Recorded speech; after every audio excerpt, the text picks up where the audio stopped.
Welcome to season 1, episode 1. I am your co-host, Steve Schmidt, and with me is the great...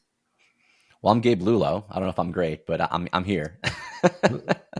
He's here. Thank you. This is kind of like we're energized by the last of the caffeine fuels of the morning. We're filming here. It is early March, Gabe. We are both leading outbound efforts, content-led, sales-led. It's a bunch of led things, but on this show specifically, we're going to talk about things that apply to SDRs. Yeah, that is our audience. There's nothing to sell them. There's just things to inform them. We're going to talk about things across the gamut. So we're going to talk about things like, let's hit number 1, LinkedIn DMs. Gabe, what is the current state of affair with LinkedIn DMs? They are hot. They are like a dumpster fire, or are they? I think LinkedIn DMs is a gold mine. If you're performing on LinkedIn, you're pumping out content like obviously you and your company does for so many clients. We're doing it. We're posting, leadership wide, literally 14 posts a week throughout the entire company, significantly more. But we're posting a lot. But what's the point of posting if you're not utilizing those DMs to come back and actually have the real, the organic, the one-on-one conversation? However, I will say that the ones who are doing it incorrectly, which we call it, spam cannons, or what we call pitch slapping, is just a nightmare right now. So it's really, it's a nightmare. My inbox on LinkedIn is just, littered with, continual, and that's the hard part. It's like a continual, 4 or 5 literally paragraph messages. You got a reaction now, I bet, right? That is, you see it, you swipe right, you archive it. Yeah. Is that what you do? Yeah, well, actually, for ones that actually give me a little bit of interest in just what their product is, I would say, can you just send me a Loom video or a voice note about exactly what you want from me? Never happens. You know what I mean? And it never, ever happens. So I think the DMs are a gold mine. And I actually think, not to say that we don't want that to stop. We do want the spam cannons to stop. But at the end of the day, it makes the organic, real life conversations, I think, even more relevant and more powerful because you're comparing it to all the junk that's out there. Yeah, I'd like to think of it as, I've tried to simplify it for my relatives and friends who say, Steve, what do you do? I say, well, it's kind of like if I was going to go run for mayor. I think mayor is a political term. If I was going to go run for king of the town and it's 1842 and I'm the king and the debutante of Yorkville, whatever, I'm going to go to that town. I'm going to say, man, I got to get to know these people. The first thing, if I just run to the top of the hill and say, everybody listen to me, I'm going to tell you what to do. Like, that's what a lot of people do on LinkedIn. And that's why people go tone deaf. People go, I don't even know who they are. I just happen to be in the neighborhood. What they forgot to do is go door to door and say, hey, my name's Steve. I'm new to town. What do you love about living here? What are the challenges about living here? How can I help you live here better? Right. If you could do anything to change where you live, what would it be? And then you go to the top of the mountain hill and go, based off of what I heard, I'm going to go, hear, hear. The people of Yorksville do declare we shall have a movement and grow watermelons. Like, and that's the thing in sales. We go right to the top of the hill and we go, content's easy, right? I just got to get some AI and pump it out, and DMs are easy. Got to automate, buy this software, dude. It is easy. I just pick my TAM and spam and can, and oh my God. But everybody can do that. And they are doing that. Right. And is it working? I mean, software I'm interviewing so many SDRs right now who are coming to come work here. And like, these are great SDRs. And there's so many reduction in forces that are happening because all they're doing is just clicking buttons. Yeah. When people say AI is coming to get, this job or this role, the answer is yes, it is. But for the ones who are not doing it the way it's been designed to do, and so that's what's interesting is, anyone can click buttons and we can have technology now to do that. So it has to be authentic. It has to be real, and it has to be organic. Now, can you use technology at scale to do that? Yeah, there's opportunities where you can use, or you can blend the two for sure. Mm-hmm. We're not asking you to go back to, writing letters to your friends and sending them in the mail, but we are saying that there are better ways to do it than just, like I said, 3-4 paragraphs at you and you haven't even talked to the person yet or know anything at all about what's going on. Yeah. I would almost guarantee the success if you had an SDR, Gabe, who said, I'm going to just do a standard TAM, right? Standard rates of everything, no like specifics. I'm going to just do this every day. I'm going to pick 50 people, 25 for simplicity's sakes. I'm going to send them I'm going to enroll them in a sequence that is a phone call, an auto DM kind of introducing the subject matter, followed up by a video, then followed up by a voice note, and then, God forbid, an actual handwritten letter. Like, you would be the most successful SDR of all time if you did that, I'm assuming, right? It would just take time. Yeah, absolutely. I mean, it should take time. If you're doing it the right way and doing it authentically, anything that is the right way and authentic takes time. Yeah. And is it faster to do it now than years ago? Yeah, LinkedIn wasn't even a thing years ago, Yeah. right? So using LinkedIn and communicating authentically is what I advise our SDRs to do. And the ones who do it are getting the results. And there's a lot of other, I know we're going to talk about some other things. There's a lot of other cool things that LinkedIn does that a lot of people don't know you can do with it. And again, meeting with people all the time, when we teach them this stuff, they're like, oh my God, I had no idea this can do that. Yeah. And so it's been really fun. It's been really fun. The things that we do every day, and we just go, oh yeah, you just send a voice note. So let's kind of come into this. I always do nothing. I always never do anything. What am I supposed to say? I'll ask my therapist again. Something about that. What I like to do is send a voice note. My price in 1 out of 4 responses as an actual voice note. I wish I did it all the time, only because it's convenient. I honestly do it a lot of times because I'm driving. Just to be honest. Right. Hey, I don't have time to type. I'm just going to go to my LinkedIn messages and bang this out. For me, it also allows me to kind of think through it and be like, hey, Gabe, like, cool. Thanks for the message, man. Gosh, there's a lot to think about. Let me think here. I can almost actively think with them. Yep. Versus look at it and go, I don't know what to say right now. Or if I'm on the other end of that now, and that's a cold voice message, it's a little different. Hey, Gabe, Steve Schmidt coming in cold. Number one, I can't send it unless I'm connected to you. But once I'm connected to you, my understanding, because I do it all the time, is that I can now, from my mobile phone, I can go to Gabe Lullo as a connection, select him, and then go and send a message as a voice note. Gabe, do you get a lot of those voice notes today? Do I get a lot of them? No. Yeah. Do the ones I do get, do I listen to? 100% of them. Okay. I mean, it's like hitting the red button, right? Like when you're a kid, don't hit the red button, right? It's like, and then what do? You got to hit the red button, right? That's right. It's the same thing. What I love about the voice note, and the iPhone just transitioned into like transcribing voice notes now, because that has always been, voice notes have always been available to the iPhone. A lot of people still don't use it. I've used it since the beginning. Hey, by the way, we're old. Favorite app on my iPhone. Do you remember Nextel? Remember the phone company Nextel? Yeah, I made so much money stealing their business at T-Mobile. Yeah. Remember the walkie-talkies though? Yeah, the direct connect groups. Yeah, that's what it reminds me of. Like when in college, like my buddy had that, and he owned a construction company, right? So like all his guys use Nextel. It was like the thing to do, and it's like this. Essentially, what that is voice notes, right? It's like you can't interrupt people. It's not a live conversation. It's voice back and forth recorded. And it's the same thing. One right now. Right. Send you one right now in the air. You ready? Yeah.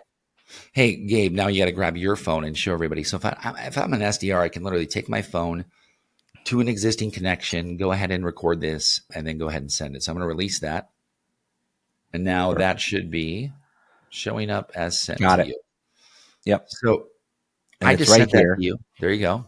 Grab your phone and show everybody. So if I'm an SDR, I can literally take my phone. And it went right to me. Now, here's what's interesting. When you see it, all you see is a little thermometer, a recording, and the seconds next to it. But that's it.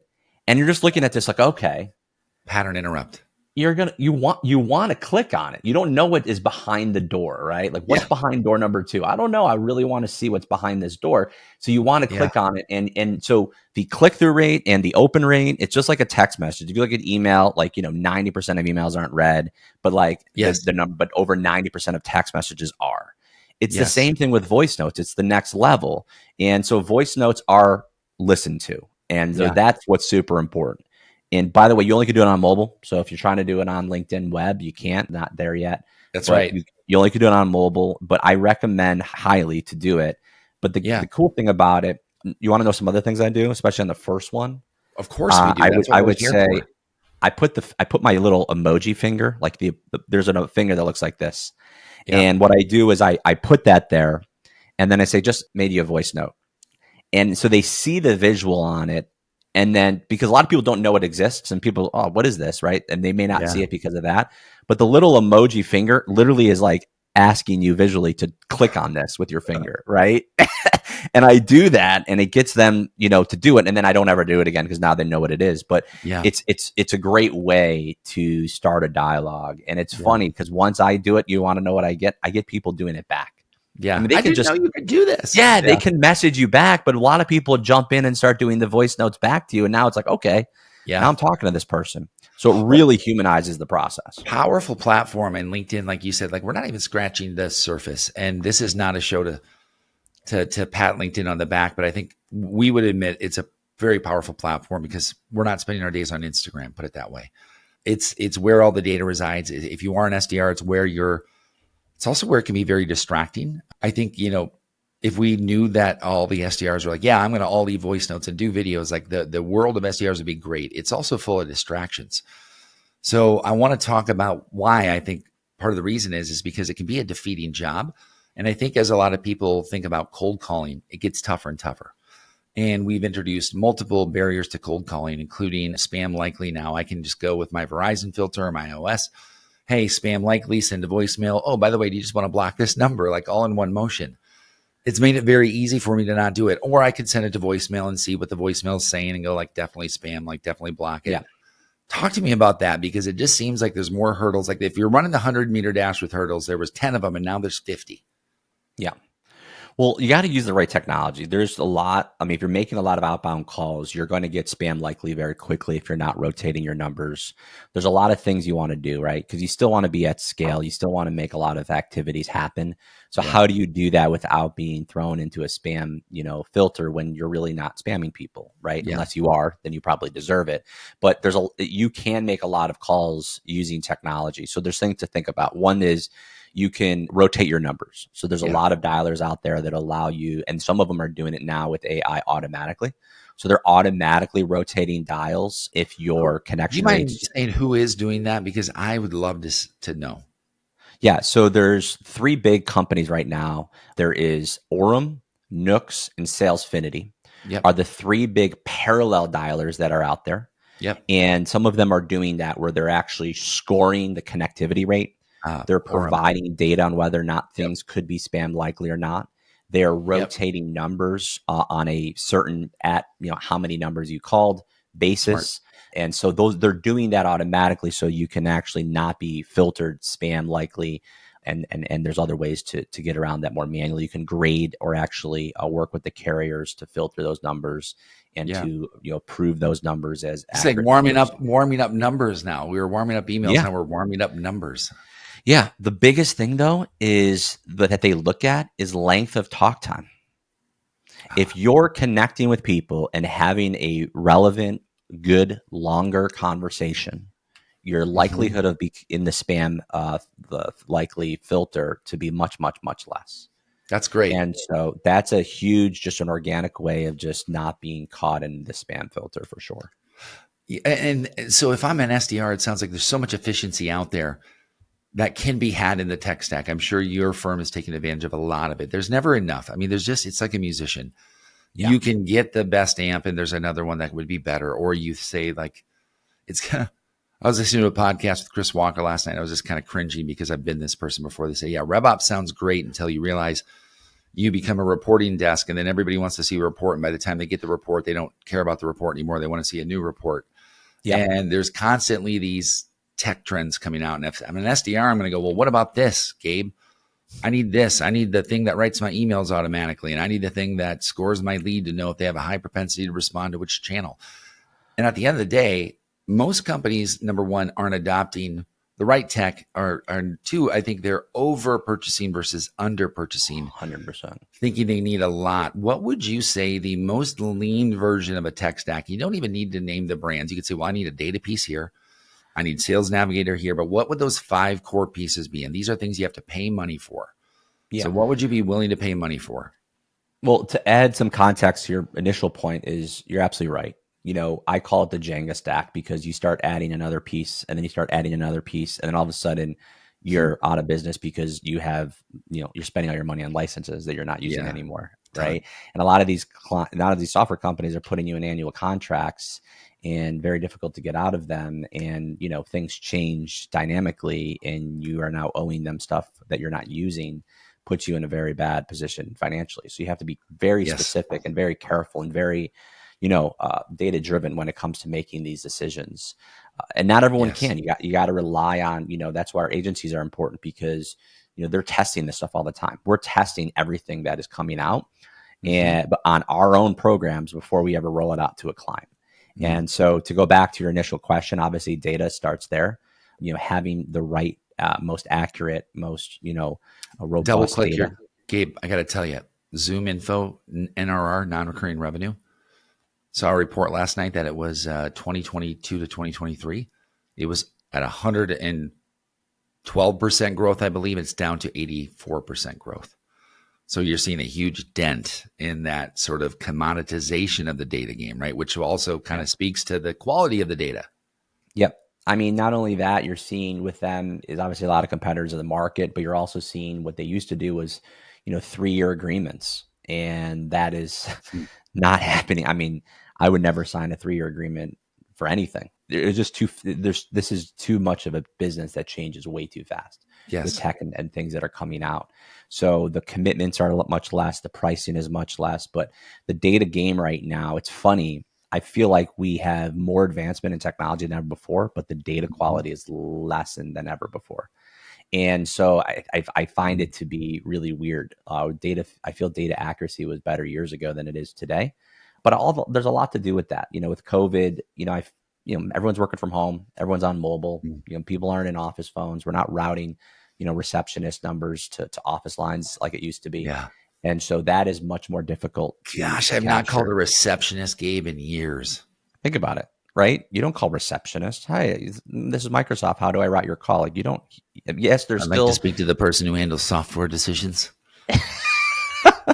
No, but seriously, that was the right number to call. But now it's like, no, you got to call Steve Schmidt's, mobile phone number. Like, how do I get that? So it is more difficult. And there are cool companies out there that specialize in mobile data. But the reality is, data is by far, the first thing we have to really invest in to start the whole sales development process. And then, obviously, who are we going to call and how are we going to call them? Dialers are really important as a next step. Do you know when you're in a sequence, by the way, Gabe? Do you feel it like 100%? Do you know? Okay, because to me, I've probably gotten 2 or 3 of these numbers while we've been in this podcast but I don't get the email, right? So it's like, well, I'm not going to answer that. I don't even know. You're not following up with the, hey, I'm just trying to leave you. I feel like that's the number one opportunity that people aren't doing is the hook back auto email after the voicemail. Right.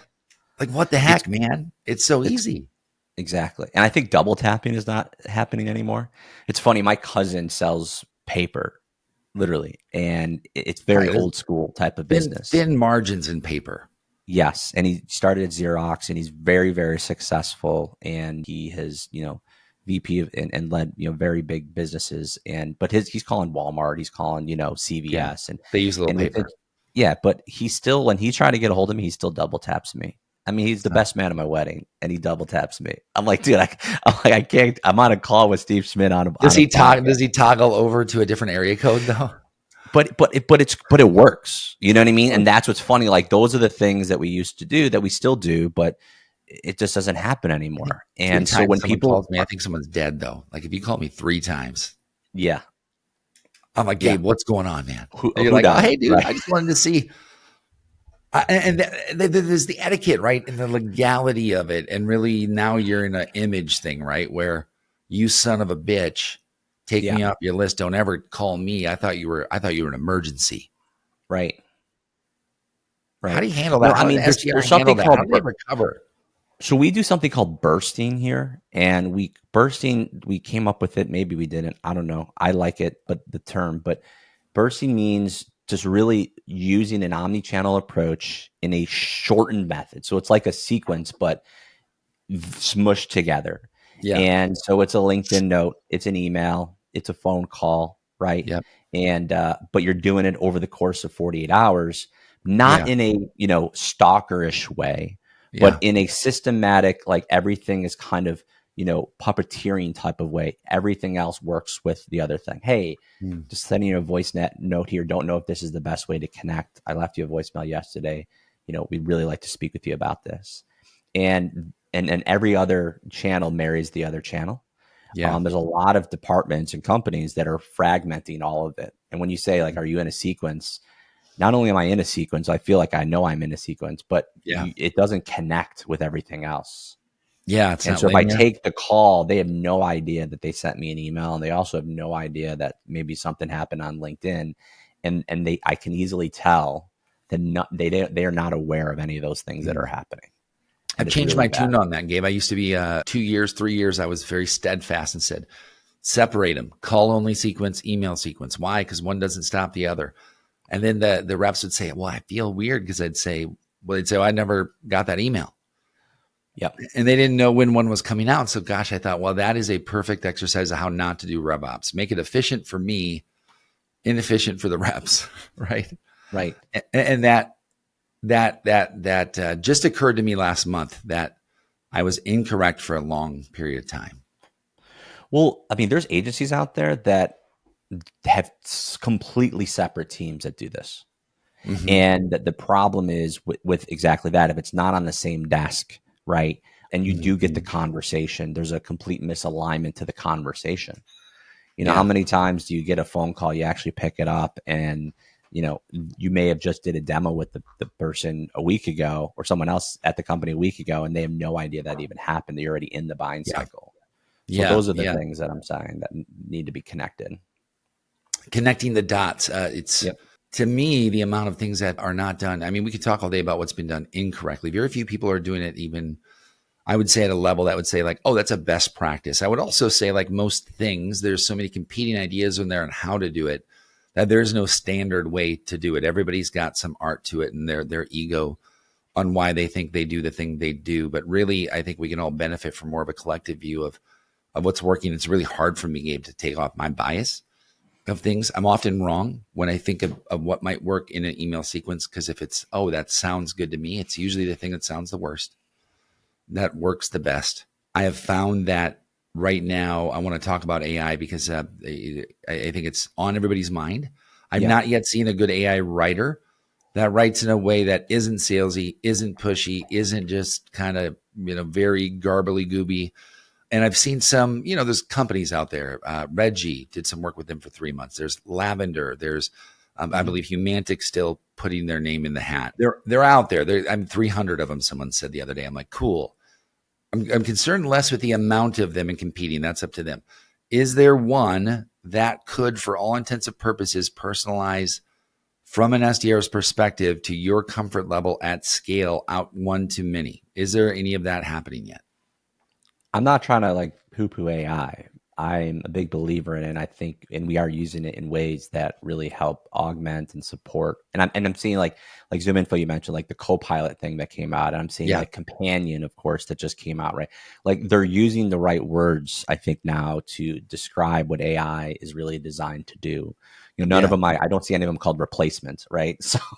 So the concept is really to look at it as a way and a tool to help the sales process, not, rip and replace the sales process yet. We don't know what we don't know in the future, but I haven't seen anything that I've gotten super excited about. And we have countless companies that are in the AI space right now coming to us for various reasons. Either they want to use our, insights and data points to help make their AI more effective and more appealing and better. Yeah. And then there's just going to log into your CRM, Gabe. Is that okay? Yeah. And then bring it to market. There's a lot of, and there's some that we're actually totally entertaining and discussing, partnerships long-term with. But at the end of the day, I haven't seen anything that is able to, craft a message that I wouldn't rather write myself. Now, is it a good framework? For sure. But, I was playing around on yesterday with LinkedIn, like they have now an AI companion. And like I got a note from somebody and they said, do you want AI to reply? And I said, sure. So I hit it to see what it looked like. It was horrible. Of course. I mean, it literally looked like a letter that I would write to, in grade school. Because like, sincerely, thank you, Captain Gabe. Like, I don't need all that. Now I know what it's really designed to do. Like we can take it, chop it up and make it my own. But what takes more time, right? Just writing it out real quick and being you, or, being an editor of every single AI message that is, created for you. I don't know. I don't think anybody does know, honestly. And I think, I mean, I don't know. I don't talk to everybody every day in this world. Certainly, I'm one person who has my own viewpoints. I think where I look at AI as being beneficial is if I'm a lean company, I look at the idea of Reggie, for example, released a tool, and I know they're competing with outsourced SDR firms, germs. Geez, Steve, I don't know where I got that. I was not trying to even make a pun, but that was pretty good. And they're trying to say $5,000 a month, come to us, fill out a form, and you're going to be able to enroll your ICP, and Reggie, the SDR, will do the work for you. Hats off, Reggie, like very innovative.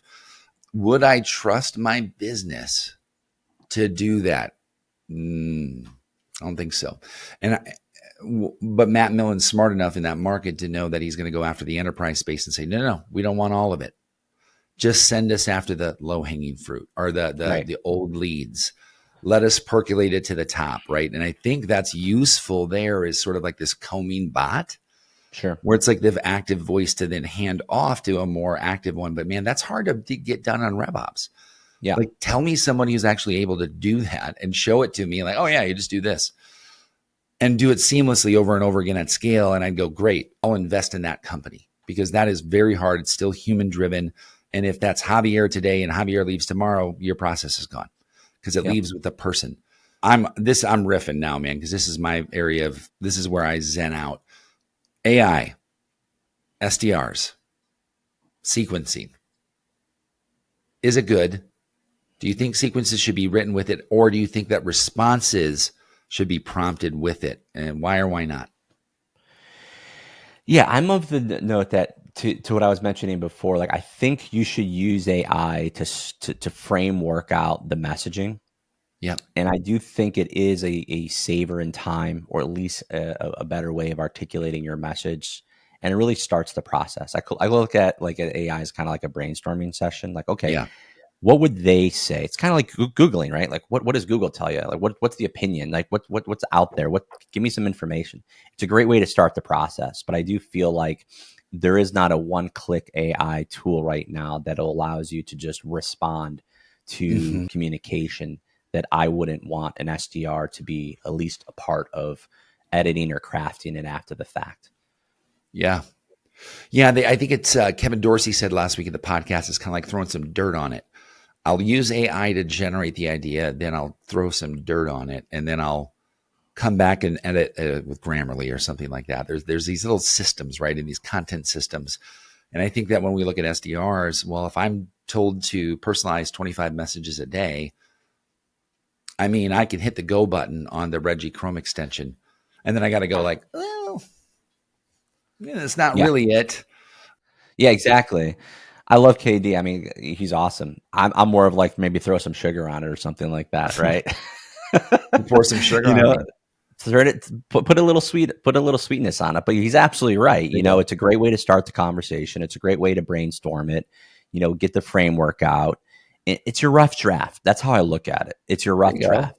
I like that. And let's rough draft this thing, and then boom, we can tweak it a few times.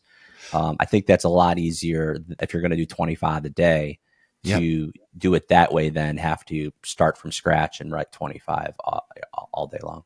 There you go. We're going to talk about writing email right now, Gabe. This is an experiment. We did not share this data with you before. We did not want you to be biased coming in. What I did was a small experiment here. You can see right around, a couple hundred people I enrolled in them. And it's legitimate for my business, Magnetic Outbound, right? This is an auto email. So I'm just going to tell everybody this is non-personalized. And I'm not bragging here. Number one, this is not to say like, look at my open rates. Like I always want to have good open rates. Sometimes they start at 8%, sometimes they're 40. It really depends. Like these were tweaked over time a little bit. Well, look at that 60% one. That's powerful. Well, then we can talk about that. That's a podcast, right? And so I think that's more of a funnel automation where I take people who are going dark and invite them on a podcast. I digress though. That's a whole nother automation episode. Okay. My bad. But either way, these are really good numbers. These are all, I think these are fun to talk to because when you own your own company, you can get an idea at night and go launch something. And they're not all good ideas. And that's why some of these started small and then are there, right? But like, for example, if I have a commit opportunity in the funnel, like I'm enrolling it into a sequence. Why? Yeah. When I email them and they don't respond, I want it to automatically take the action, right? And so I would do that with each stage. I'll talk about that later, but man, you and I will jam on that hard. I think the importance of this is saying, okay, well, On the ones who do post and don't post, CEOs who have posted at least once in the last 30 days, that's a filter you can filter out in Sales Nav quite easily. I took a gamble and said, well, of course, those who do post are going to be on their phones more, so they're probably going to open the email more. Well, that email is the same email, same subject lines. I feel like Andrew Huberman here, or trying to be Andrew Huberman. That's kind of funny with sales sequencing, but actually in about a 7.5%, 8% higher open rate with those who do not post on LinkedIn with those who do post. Now, a much smaller swath of people here as well, because I have a lot more who do post than who don't post. So obviously, I think what you're looking at here is it really might not matter enough in terms of email. But Gabe, I want to go to you here and say, talk to the listeners, the SDRs again, about why this is important, because I can email them all I want to. If I have a LinkedIn connection happening to them on the back end, does my email, in your opinion, get a better chance of being opened if they see my name and recognize it or not? I.e., if I post content, will my email game work better? Yes. Why? Because they recognize the name. I mean, people are smart and they remember names, and they are filtering through the inbox and they're looking at their emails and they're trying to see. I mean, it's the first thing, right? If I'm looking at my Gmail right now, the first thing in the line of your inbox is the person who it's coming from. Yep, that's right. And if that, not the subject line, let's just be super clear. And people, I think, like are always about subject line. Listen, it's not the thing I'm looking at. What I'm looking at on an inbox is who is sending me that email. That's the first thing you see, and it's the first thing I look at, and everyone else is the same way. So if I'm looking at that and I see an email come from my VP of finance, I'm going to connect with that email before others. Like I have right now, I'm looking at it. I got one from a client that just popped in. I have one that I know for a fact is a spam because it's from Ben, and then it just says AlleyOop and then the name of their company. Right. So I know for a fact that is a prospecting or spamming potential one. Then I have another one here that looks like it's a newsletter from LinkedIn. I have an email from my VP of finance. I actually have a HubSpot one that is a lead request, a demo request that goes to my sales team. I'm on that. So that's a good one. We love inbound. And then I got another one from one of my partners, my CSM at one of my vendor partners. So I'm going to start looking at those based on what I think of that person or what I know of that person. So if you're putting content out there and you're seeing all of these people on LinkedIn and you know who they are by name, and then you see that, there's obviously going to be a positive or negative direct correlation based on that content. Love it. Well, let's talk about LinkedIn as we wrap up this final segment. This is just a tool I use, not an advertisement for Self-Disrupt, but just a tool that I can say like, hey, Steve, do you use automation on LinkedIn? Yes, I do. I have activated a sequence called Beefcake. Beefcake has taken off and booked 7 appointments in the last 2 weeks. And there's a reason why. There's some agitating language in there. So I want to first and foremost show this and say, Gabe, what are your thoughts on this? And so good, bad, or otherwise, you're not here to try and pet my ego. This is an honest, like, hey, would you think that this sort of message, this agitation is going to work? This was not working for me over the past month that well. I then shared this message. Let's go ahead and read it and say, Gabe, do you think this is the sort of agitating messages maybe SDR should be doing more of to get a response? Sorry, I have a weird request that just came in, and it was my daughter. She's overseas, and I wanted to make sure she's okay, but everything is You're okay. good. So that's always the most important thing by a long shot. My daughter's in Tokyo right now. That's a big deal. It's kind of around the world for me. And so I wanted to make sure everything is fine. Anybody who has a daughter or a niece or has a heart is just going like, yeah, I do the same thing. Like, all right. So sorry, sorry, Steve. You're good. Well, the idea that maybe if something isn't working, maybe there needs to be a little bit of agitation. I added a 4th step here. This was not performing that well. I wanted you to just say, like, is this the sort of agitation message that you could see working? Because then our listeners could look at that and go, okay, I could adapt that for what I'm trying to do. No, I call these the breakup emails, right? There you go. Like it's exactly what we call them here. And we do end every email sequence with a breakup email. And it does really perform well. I mean, it gets people to jump in and at least tell them why they're not interested. Which of course is what we, partly what we want, so we can start engaging. And then, but it also gives them an opportunity to really have one last chance of it and say, actually, you know what I am. I've seen your emails. I'm sorry. This is something that I've been tracking and wanting to talk with you about. I appreciate this. Don't break up with me. And so it really gets the conversation going. Or it leaves it at where, you feel confident that you can move forward and you're not, having to waste any more time. Yeah, there you go. I like that. So stats we looked at, Gabe. So let's wrap up with this in terms of when people look at email, they kind of know like what they think their open rate's supposed to be and what their response rate's going to be. And I say, well, I look at call it the LinkedIn outbound game, the connection game, a little bit differently. And so what it's trying to do right now and chugging along because of this 10,000 terabit video feed we have going on is saying that essentially the success of this campaign is a fairly mediocre acceptance rate of 14%, a response rate of 3%. I think most SDRs would say that's great. I'd love 3% responses consistently. And then are people clicking on things? And so like this is what I'm using consistently. And then I'm going out on email again. So I think what Gabe and I talked about here, that if there's a takeaway for you guys is this is not one tool that I'm doing it out of. A lot of people are not able to do this out of one tool. If you're going to go outbound with email and phone calls and then call it add LinkedIn, really good idea to be doing those at the same time.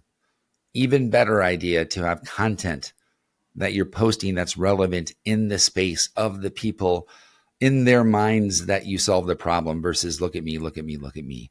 So Gabe, what is your tactical, call it takeaway, where if you're an SDR listening and say, I think I followed that, sounds like I get the idea of why that's important. What is the thing that you'd say, here's what you can do today to make it easier to start improving your results? Yeah, well, I think we've always looked at prospecting as 3 channels, which is phone, email, and LinkedIn.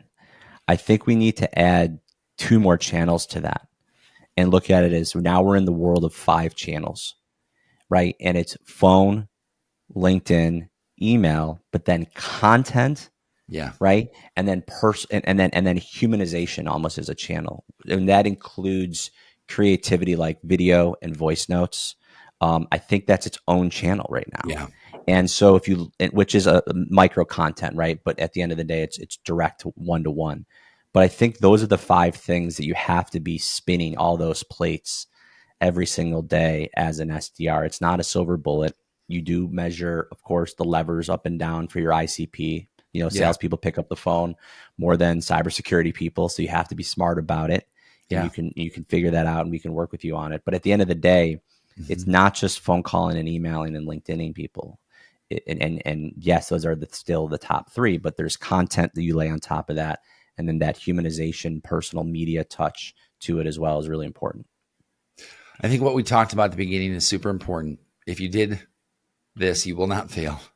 It doesn't matter if you're selling construction equipment, right? Candy bars, anything. What we're really talking about is not that advanced. It seems like it if you're on the outside looking in, but really these are the sorts of things where good organizations are doing them. And so if you go, well, do I or don't I have a good sales organization? Number 1, I would say, well, are you hitting your revenue goals? And number 2, I'd say, do you have a repeatable, scalable process that's easy to follow and train? And then 3, I'd say, are you measuring your results and are they working? And I don't care if you're using yahoo.com and that's it. If that is working, you're done. You don't need a tech stack. It's overkill. I was the guy 2.5 years ago who had 13 layers in the tech stack talking about how great it was, spending $1,400 in SDR a month, Gabe, because we had to have it. And then the heartbreak happened as a business owner. I remember walking out to my garage one night and going, another bill in the email. I opened it up from LinkedIn and said, $4,800 for your monthly sales now, Bill. And I went and looked at our usage. And there was 28 SDRs and 24 of them had not used it at all the last 30 days after we had to have it. And I thought to myself, I bet you we had to have that Zoom Info Chrome extension too, to be able to grab that data from LinkedIn to import into Zoom Info. And I looked at that spend and my heart was broke. And really what they probably were saying is, yeah, I want it. And what I didn't observe is, but they're not ready for it. And so let me instead show you how to respond to emails where they say not right now, maybe later, instead of just pulling the lottery machine and going, I want a better lead system. I want a better tech stack. I want a better manager. Instead, just going, you know what, this could be hard work. I can go do some of this stuff on my own. I don't need them to do everything for me. I don't feel there's a lot of limitations on people. Gabe, walk me through that, because if you're an SDR in closing here going, Gabe and Steve, what you guys said was awesome. I can't do any of this, man. My systems are locked down. What can you do to start to make your own difference today? Well, it's funny. I have all these post-it notes all over my big computer here. And the first one, the most important one, and I'm not going to show it that much, but it's the objections. Here's the reality, guys. I always say there's 3 types of people out there: red apples, green apples, and rotten apples. Red apples is 10% of the people you talk to. They're going to say yes, low-hanging fruit, no matter what you say. You could be the worst prospector in the world, and they're going to say yes. Then you got the rotten apples, and they're going to say no, no matter how good you are. Steve Schmidt can literally call them up and pitch them, and they will say no. Can you believe it? Yep. Yes, it's a rotten apple. And then 80% of the people are green apples, and 80% are going to give you objections. And a lot of those objections are just testing you on whether or not you know your stuff. Frankly, a lot of the salespeople do just test you to see if you're even good at this, and then they'll give you a meeting. Yeah. But the reality is if you just focus your time without any tech, without anything else, on just what you can control, which is being really good at responding to those 10 objections. Yes. In any channel you want to do it, with any tool you want and any AI you want to layer into it. But if you can just be fanatical about that, you'll get meetings. Period. I love it, man. Like nobody's selling that right now. Like I wish no one's selling that. They're all selling more appointments, but not when they say no. Say this. When they say this, say that. And I feel like I was thinking that on the treadmill this morning, Gabe, you know the book, Eat This, Not That? Remember that little book? Yeah. I'm aging myself. Like there was a little pocket book in like 2001. You'd be like, ooh, I'm at Subway. I'm going to eat a veggie sub, not a turkey sub. Yeah. This is before cell phones, guys. Like it was a book. I'm sure it's still out there. I would love it if it said, do this, don't do that. Like that, and that sort of guide. I feel like you would be able to write that book. Tell them what to it's do. the if the end state. It's if then statement. It's logic and math, right? If this, then that. If this, then that. If they say this, then you say that. And by the way, it's completely industry agnostic. Like what we train our reps, and we do it every Monday. I get on the phone with my team and I train them one of the objections consistently. And then 10 weeks later, we start again. And we dive into it deeply because there are things to say on every single time someone says something to you. And there's only 10 of them. And so if you can master 10 conversations, you're unstoppable. Whew. I mean, the confidence is insane, but more importantly, the result is even more effective. Yeah. Because it's all you need to know. Now, all the other stuff we talked about this call is like gravy to that. Hell yeah. But if you can't get that figured out and you add all this technology to it, it's like that Jenga stack we talked about. Yes. There's a clip with Grant Cardone, and I watch it once in a while. I'm sure you've seen it or seen the clips where he interviews people and they come in with they just get their cell phone out and they don't have any tech. They just say, there's a list. Start calling a list. Right. And there was a clip, the kid's like, where's that headset? And he goes, headset? He's like, boy, put your speakerphone on. And I was like, maybe this is just for content. And then I was like, no, I think this is probably it. Here's all the old leads that suck. They've never said yes. Call them, see if you can get an appointment. We're going to listen to see how you do. And I thought, man, there's SDRs sitting here and we're just drowning in tech. And we still go like, nobody responds. How do I get the Glenn Gary leads? You make them. You start them from scratch. But speaking of old school like that, I mean, that's it. Like going, like the old school is new school right now. That's how I'm looking at this. Yes. Right. All this automation. For you. Yes. Old school is new school. And if you can go back to the basics and fundamentals of sales, you will stand out on the sales floor for sure. Yeah. If you like showed up to a call center right now in a suit jacket and put a pen behind your ear, people would look like you like you're like psychotic. Right. They would be like out in there smoking their jewels and their like North Face sweater vest and be like, dude, who's this guy? And I'd just be like, I'm here for business. I'm here to be the best SDR in the fucking world. Don't talk to me and waste my time. Give me 10 monitors. It'd be like NASA, because I think what I've learned, and I've tried to start a company off this, Gabe, and it feels sometimes like 2 steps forward, 17 steps back, because you have this idea. And I feel like really, if I could explain the value of what it is, it's kind of like I look at my clients like I am their SDR. They're on my computer screens like NASA. I see things that other people don't see because of my experience in doing it wrong. I'm able to adjust things and explain to them calmly, yeah, you do need to change the subject line, and that might only make a small dent, but then that water falls into more open rates, and open rates means more objections, by the way, not just more responses. And so now we need to have an objection set. And they're like, oh, I get it. And you're like, yes, this is, oh, by the way, when you have a Calendly link before the meeting, send a video out to them a day before. After, send a video, have it pre-recorded. They're like, oh, I'm like, that's content. And so there's this never ending thing where it's like the musicianship, right? Where like, where do you end and where do you start? And I think as an SDR, keep it simple. I just kind of talked about 4 years of experimentation in 27 seconds. I Right. arrived there because of necessity, because I had to run a business. I didn't just have to, I didn't get to pick up a headset, get task things out to me. It's not any easier. As a more matter of fact, I think that job is harder than mine. To keep that amount of focus, to listen to yahoos like Gabe and I sit there and tell me what I think, what they think I should be doing versus really just buckling down and doing it. But I think that's, if anything, Gabe, that's the spirit of what you should expect from this podcast is there's things that we will get wrong. There's things we will change our view on within 10 episodes because we'll have tried it and it'll have failed. On LinkedIn, Right. we'll maybe have changed the entire policy. I know you're rolling out a newsletter soon. That's going to be super exciting to watch you. Kind of like I'm your older brother going like, come on, man, I've been doing this for a year. Like, trust me, it's really fun. But it doesn't all happen at once. No. I can go 10 weeks without getting a single lead and go, what's wrong? Oh, my call to actions are weak. They're not relevant. And that one little change changes my entire business. Yeah, it's crazy. I just posted last week. We just hit over 10,000 followers, and Congrats, less man. than a year ago. Thank you. Less than a year ago, we started. I think just under 3,000.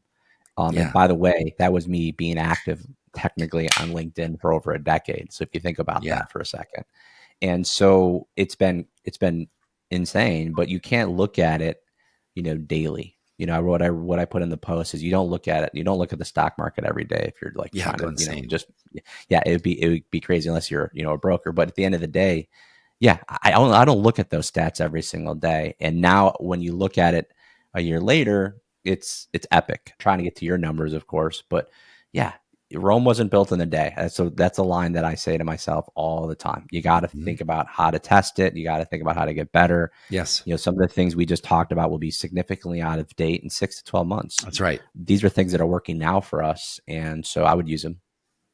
Phone calls, emails, direct messages, authenticity, post content. It's really Yeah. as simple as that. Double click into any of these sections if you want to go further. We'll have some resources below for you, including Gabe's LinkedIn page. We're going to show you, Gabe is now organizing YouTube. And so we'll link that below. We'll link my YouTube. We'll give you the same resources we're working on, guys, here, because we're not coming to this saying we've got it down. We make $1 million a year telling people what to do. Nope. We both do this. We lead companies every day. This is us sharing what we see working. And if we didn't, trust me, we have people watching our companies. If it didn't work, they would call us out on it. And I think what Yep. we do know is persistence works, consistency works, training consistently on those objection handlings, the forgotten art of really what this job is, which is getting people who are warm across the finish line to someone to talk to them. God, that feels good when it happens. It's like when you walk down a street, like when Theo Vaughn says, like, man, there's nothing better than when you walk up and pet a dog and it just lets you pet it. He's like, man, that feels so good. Yeah. And it's as an SDR, when you get that connection and someone says like, yeah, that sounds good, man, Yep. those moments can be so far and few between. Yep. Yeah, I mean, you nailed it, man. I think right now what we're looking at here is just focusing on going back to basics, doing the things that we talked about, having fun with it. That's the biggest thing. Like we really haven't touched upon is like mindset and attitude, which I think we should talk about on our Let's do next it. one because Next episode.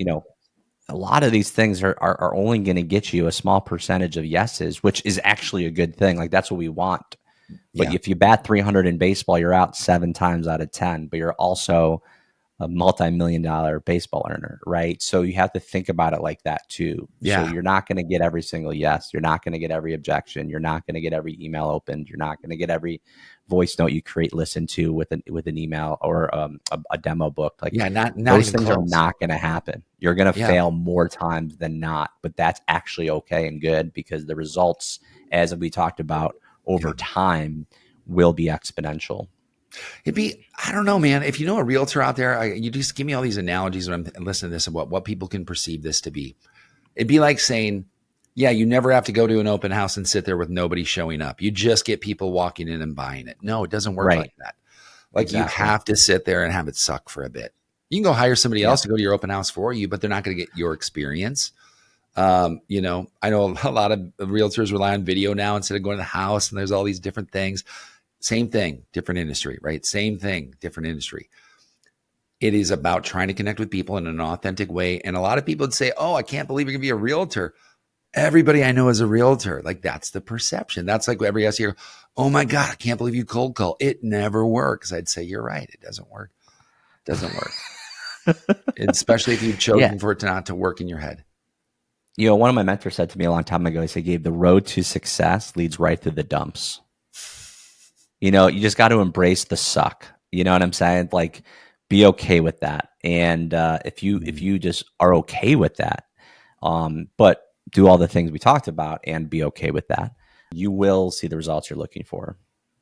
I'm going to end with my quote, since you did. Thank you so much. This is called we'll get in the habit of this. We'll end with a quote that's meaningful to us.